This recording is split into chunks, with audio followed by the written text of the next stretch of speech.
Und wissen Sie, was der Frechhagel zur Antwort gibt? Er sei der König, jawohl, und zwar der Einzige.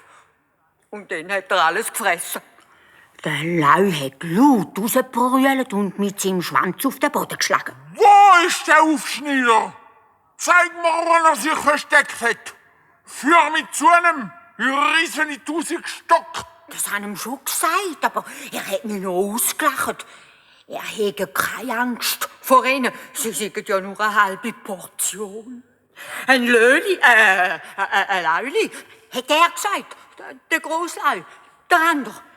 Ich bringe sie jetzt grad zu einem. So haben sich die zwei auf den Weg gemacht. Der Hase ist vorausgehupset und der Leu hinten reingestapft. Bald kommen sie zu einem grossen, tiefen Loch, wo voller Wasser war. Der Hase bleibt stehen und sagt: Der andere Leu wohnt in dem Loch hinein, Majestät. Ich trau mich nicht an, weil ich so ein Kleiner bin.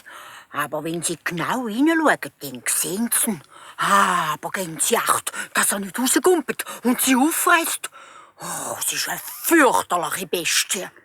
Der Leu steht am Rand von dem Loch, schaut ins dunkle Wasser und sieht sein eigenes Spiegelbild.